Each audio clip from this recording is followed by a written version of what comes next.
Hello, everyone, and welcome to Connecticut Film and TV Conference 2024. I am Frances Cordova, and I will be interviewing a few very important people today. You'll get to hear a lot about the industry and the things that they're doing, and a little bit more about their journey and some tips that may be able to help you on your journey. So, here with me today, I have Lorna James Rodriguez. Hi, thank you for being with me today. Hi. Lorna, when we're speaking before the interview, I just wanted to get an idea. Like, tell us about your journey. How did you get here today? So you don't mean the car ride on 95, right? Is that what you mean? So hopefully you didn't hit traffic. No, no, no. I guess my journey into the position I have now is it's not really your typical journey. I started life as I'm from London, England. Maybe I should start there. And I actually went to acting school in England. So I did acting for a number of years. I was in something that was on the West End. Eventually, I moved to America. I actually went to acting school in New York because I used to live in New York. Um, so I went to Lee Strasberg in New York. So I have a life of acting. And then at some point, I decided, when you're an actor, sometimes you think, oh, I wouldn't have used those words. I would have said it differently or written it differently, I guess in this case. And when I realized I had a voice that was not the voice of the writer, I had my own voice. I decided, I've got things that I want to say that nobody else is saying, or at least that's how I felt at the time. And I wasn't sure how to transition into anything. So a number of years went by, and then I had an opportunity to go to a short film course in New York. Even though I lived in Connecticut, I went to a short film course in New York, which I loved. And that actually led to me having my own TV show called Tea Time with Lorna. Being British, I drink a lot of tea. That's awesome. My son at the time was playing a lot of video games and he claimed he was making money. And he's like, well, you should do something where you can make money too and people can watch you. And I was like, well, I drink tea. So he's like, well, figure out a way to drink tea and have people watch you and make money. So Smart kid. that's how Tea Time with Lorna began as a TV show. I progressed. And then because I had done that film school, I was able to recruit people. One girl from the film school in New York coincidentally lived in Connecticut. So she was on my crew for the TV show for a while. And at some point, I realized, I'd forgotten a lot of what I had already learned. So how could I just get back into doing it? Because, at 1 o'clock in the morning, if I had an idea to edit, I couldn't call anyone. So I was like, I need to be able to do all these things again.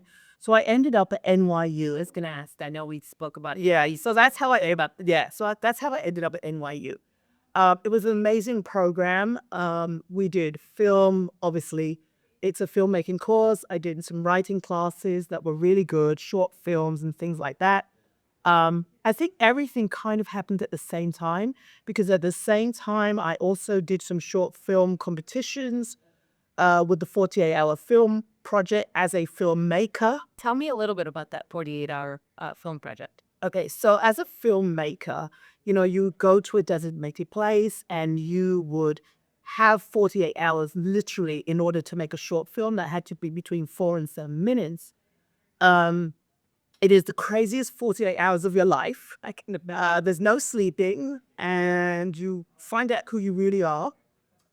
I was blessed because the woman that I'd met in my course in New York was already with me in Connecticut, so she was on the bandwagon with that. So I made a couple of films through the 48-hour film project, which I adored. And this year I was blessed to actually take over as the local producer for that. So it's been running for 14 years. Trish ran it for 13 years, and this is my first year as the film producer for that. And so that's kind of a short version of my journey. No, it's great. I think it gives us an idea of how this industry works, right? Yes. It's not overnight, right? Correct. It's dirt, and I'm just going to ask you about that. Tell me a little bit about the obstacles that you face while in the industry. Well, each part of my journey has been different because there was the journey as an actress, then there was the journey as a student, then there was the journey as the filmmaker, and now as the film producer of the 48, as I said. So each journey has had different obstacles. I found that as the filmmaker, when I was making my own short films, I had a lot of control because I could hire whom I wanted to hire. And a lot of times I also wrote some of the stuff because I'm also a writer. So that's when I was able to have my voice. And so it was what I wanted to say. Yes, I had input from others around me because I'm, very open to advice and I'm always listening because if somebody has an idea that's better than mine, I'm happy to hear them out. And if I can use it and we're all in agreement, yes, I'm happy to take that advice. So the challenges have been different depending on what stage I was at that time. But I found once you have creative control, that is the best place.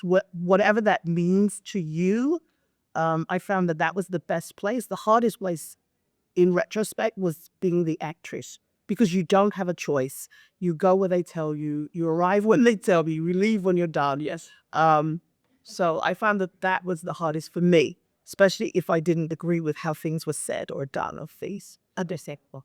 Thank you. Thank you. So for people, out there watching, what is your number one tip? What would you say to them if they're just starting out?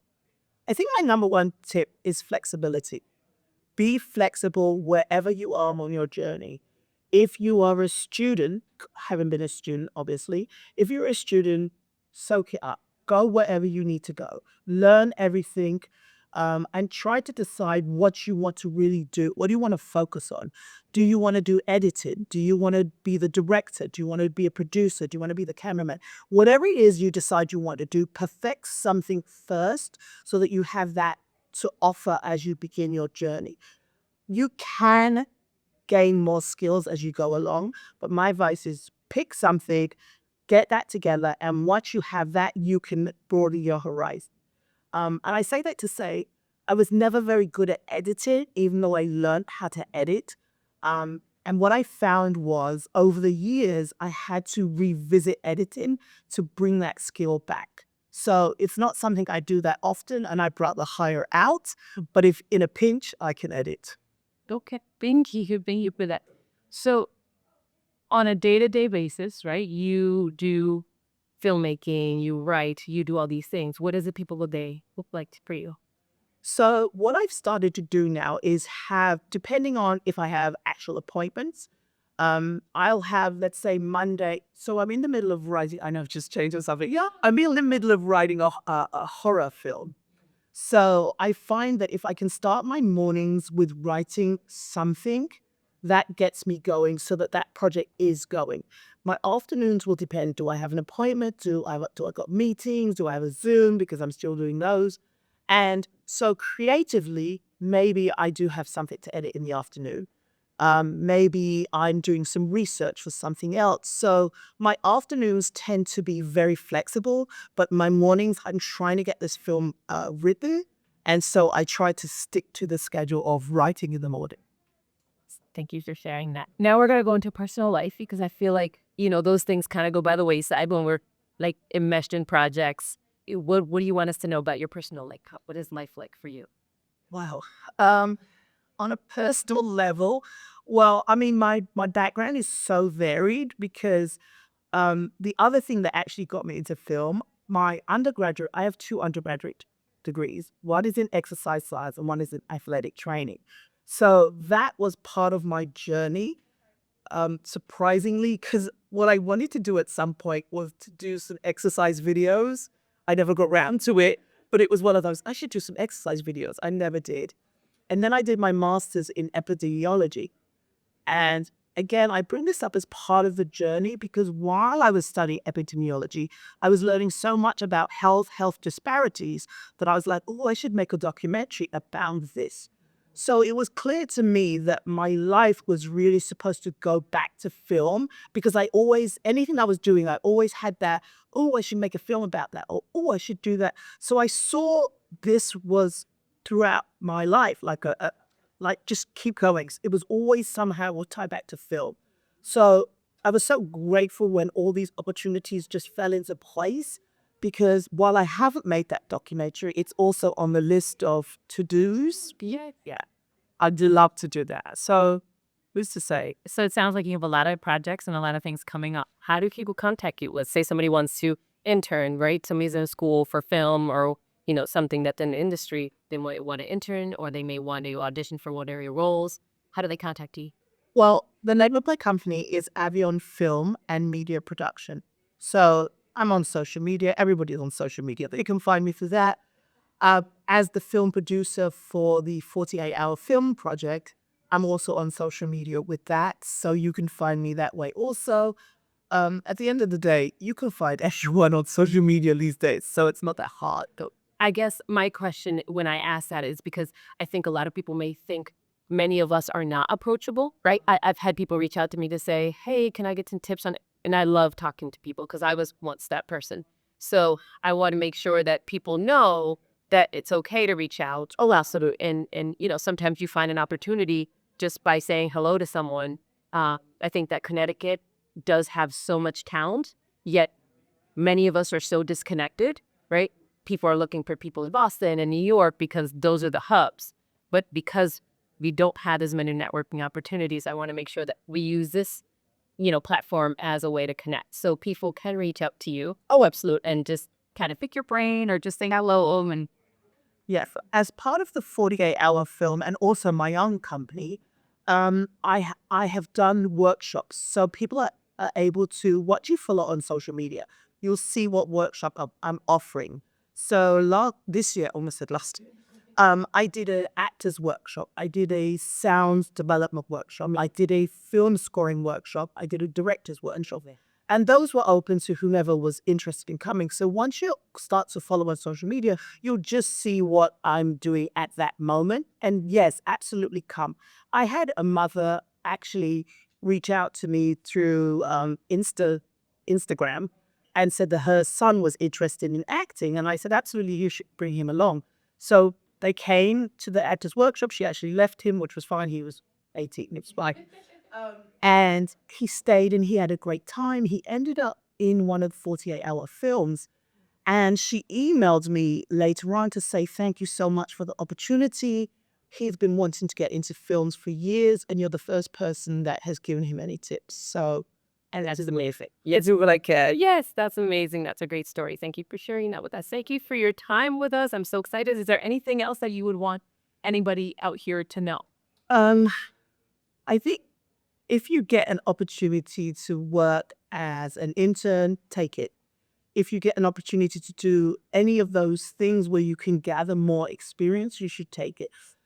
Don't worry so much about the money, because once you perfect your craft, money will come. But in the beginning, if you don't know anyone and your skills are so new, just get your foot in the door by just doing some of those tasks that you think other people might not want to do.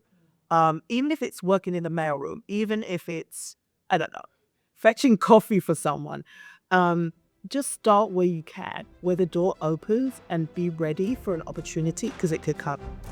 You don't know where from, but just be ready. Great words. Thank you so much, Miss Lorna James Rodriguez, for being with us today.